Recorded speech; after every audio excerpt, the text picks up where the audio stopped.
Every other time, the Lord came to lift the world up.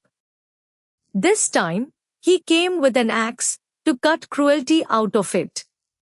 He would shake 21 kingdoms and conquer the earth, and then face the one enemy his axe could never defeat, his own anger. Tonight's story is about righteous anger and the greater strength it takes to set it down.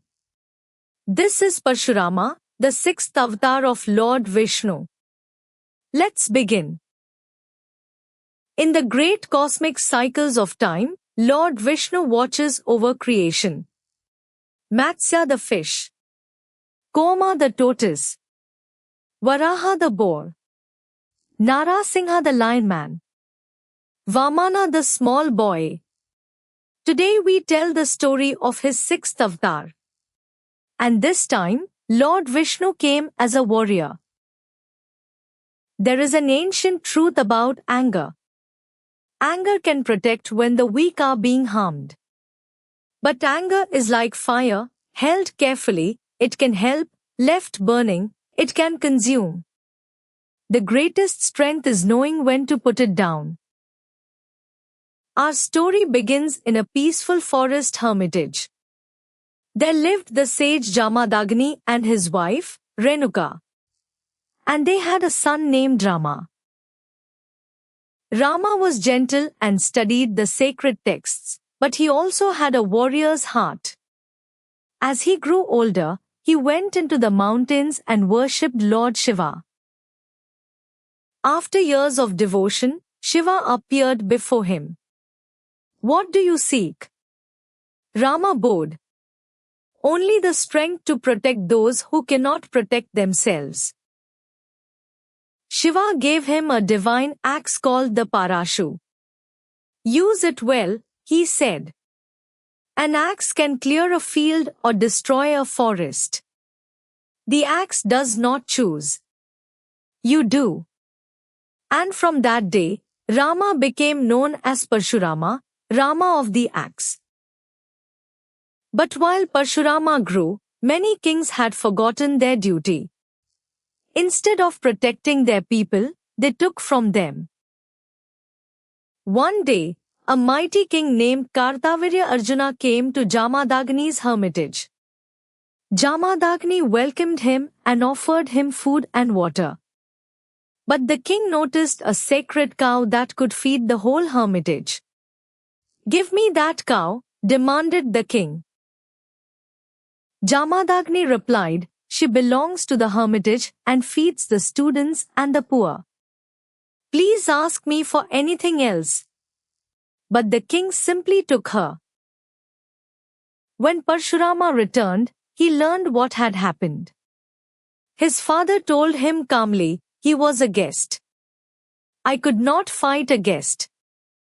But Parshurama's anger rose. He took Shiva's axe and went alone to the king's fortress. The battle was swift. Kartavirya Arjuna was defeated, and the sacred cow returned safely to the hermitage. But the king's sons wanted revenge. One day, while Parshurama was away, they attacked the hermitage. When he returned, he found the sacred fire scattered, the pots broken, his mother weeping, and his father struck down. Parshurama knelt beside his father. Then he rose and made a terrible vow. "Every king who takes instead of protects. Every ruler who crushes the weak. Every crown that has forgotten its duty will answer to me." And so began the age of Parshurama.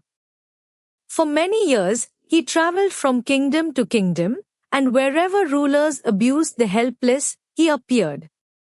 He wanted no throne or treasure. He wanted only to stop the strong from destroying the weak. Kingdom after kingdom fell before him. 21 times he crossed the earth, until the cruel kings were gone and Parshurama had conquered the world.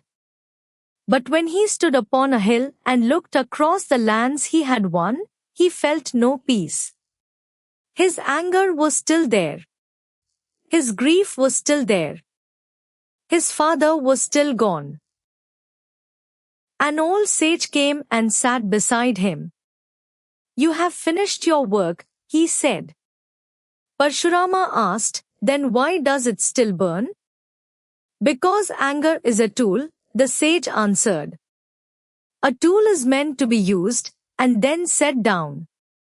You have carried yours long after the work was done."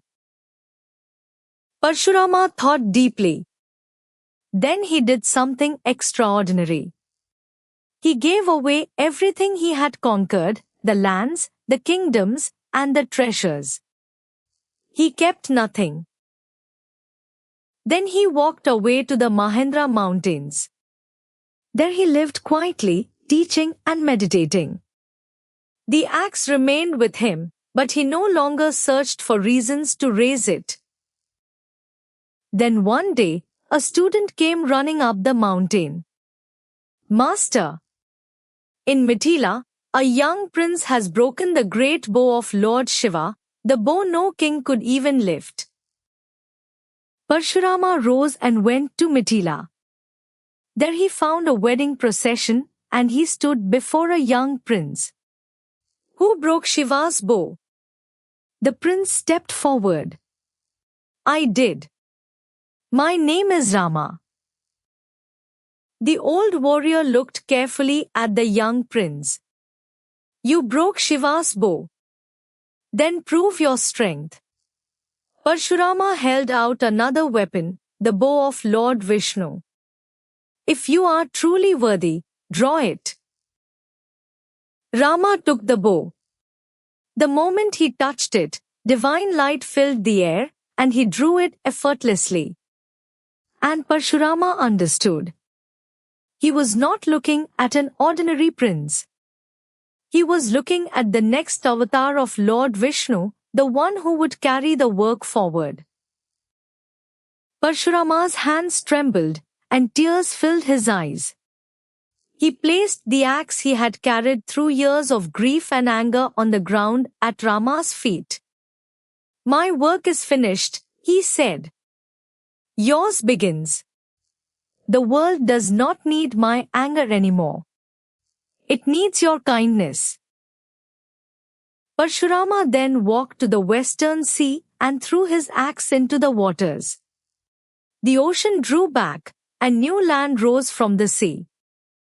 Green and fertile, it became the land that tradition associates with Kerala. And so the warrior who had conquered the earth finally laid down his weapon and returned to the mountains, empty-handed and at peace. But his story did not end there. Parshurama is one of the Chiranjeevis, the deathless ones. Tradition says he lives and teaches through the ages, guiding great warriors and future avatars. He is said to have trained Rama and Krishna, and will one day guide Kalki, the final avatar. And so, every family remembers. It takes great strength to pick up an axe, but it takes far greater strength to put one down. The bravest thing a strong person ever does is put the weapon down. Anger can protect, but anger held too long only burns the one who carries it. And knowing when your work is finished is its own kind of wisdom. Om Namo Narayanaya.